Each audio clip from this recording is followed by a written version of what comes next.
নাম আমিনুল ইছলাম। মই 11 নং মানকাছৰ বিধানসভা সমষ্টি সমিতিৰ সভাপতি, অসম গণ পৰিষদ দলৰ।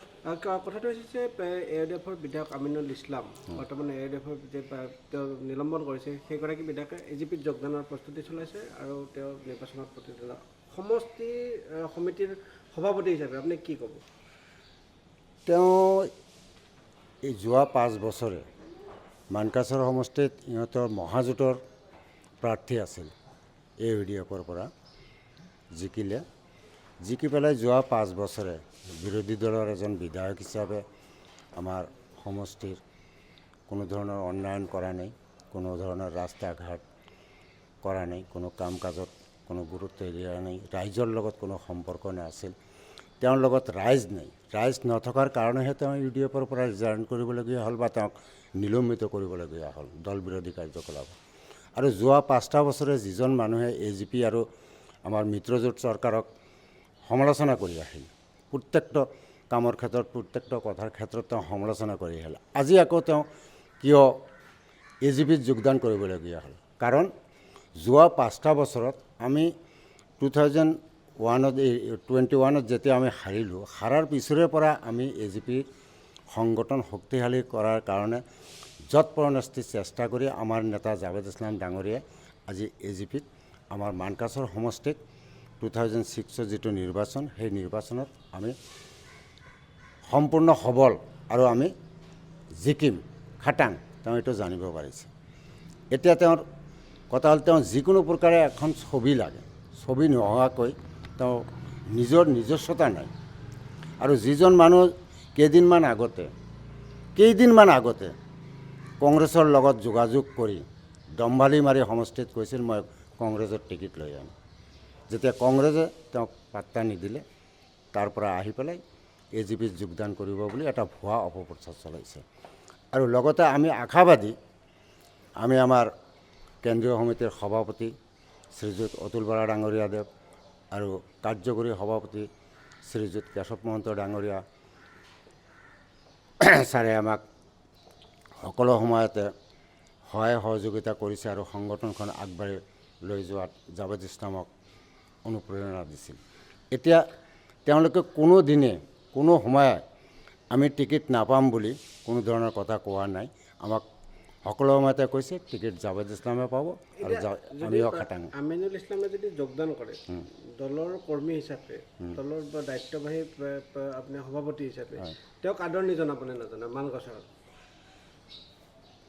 তেওঁ যে AGPত জইন কৰিব এইখিনি কথা আমি এতিয়ালৈকে জনাই নাই। আমাৰ সাংগঠনিক হিচাপত সাংগঠনিক যিটো নিয়ম নীতি, আমি তাতে আমাৰ জিলা সমিতি আছে, তাতে আমাৰ সমষ্টি সমিতি আছে, আমাক ইনফৰমেশ্যন কৰিব লাগিব, আমাৰ লগত যোগাযোগ কৰিব লাগিব, আমাৰ লগত কোনো ধৰণৰ যোগাযোগ নাই। এতিয়া সহযোগ কৰিবে নে নকৰে?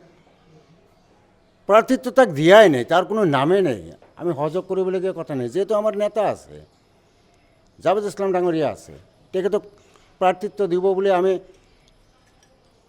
সকলোৱে জানো, আৰু বেলেগ কোনো নাম তাত অহা নাইতো। এতিয়া তেওঁ দলত জইনে কৰা নাই। যদি হয় আমিনুল ইছলাম হ'ব নোৱাৰে। আপোনালোকে বিৰোধ কৰিব? কিয় বিৰোধ কৰিম? যদি আমিনুল ইছলাম হয় তেওঁ পোৱাৰ কোনো সম্ভাৱনাই নাই। তেওঁৰ নামটো আমি কেনেকৈ আমাৰ পাৰ্টিত আনিম? আমি আমাৰ নেতাক লৈ, আমি জাভেদ ইছলামক লৈ AGP সংগঠন কৰিছোঁ, সংগঠন আমাৰ শক্তিশালী। জাভেদ ইছলামে টিকেট পাব, জাভেদ ইছলামক আমাৰ সভাপতি কাৰ্যকৰী সভাপতি ডাঙৰীয়া যিটো কোৰ কমিটি আছে, আমাৰ AGPৰ চেণ্ট্ৰেল কমিটিৰ সকলো বিষয়ববীয়া সকলোৱে জাভেদ ইছলামৰ কথা জানে। এইটো বেলেগ কথা। মানকাছৰত আমাৰ AGPৰ মানুহ তেওঁক কেনেকৈ মানে? তেওঁ সংগঠনৰ লগত কোনো কথা নাই। যোৱাকালি তেওঁ ক'ব গ'লে 2 দিন আগতে AGP আৰু মিত্ৰজোঁটৰ কথা তেওঁ বেয়াকৈ ক'লে। AGP BJPয়ে কোনো কাম কৰা নাই, আমাক কোনো কাম নিদিয়ে, তেওঁক কেনেকৈ মানি ল'ব? সংগঠনে কেনেকৈ মানি ল'ব? নামানে।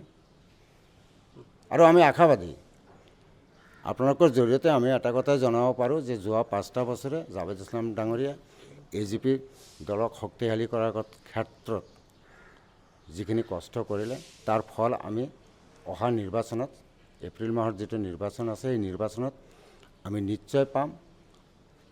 আমাৰ সৃষ্টিকৰ্তাৰ ওপৰত ভৰসা আছে যে ৰাইজে আমাক সঁহাৰি দিছে, আমি জিকিম আৰু অসম গণ পৰিষদ দলৰ পৰাই জিকিম। আৰু আমাৰ কেন্দ্ৰীয় সমিতিৰ সভাপতি, কাৰ্যকৰী সভাপতিয়ে আমাক নিশ্চয় আমাৰ যিটো প্ৰাপ্য, আমাৰ যিটো কষ্ট তাৰ মূল্য দিব।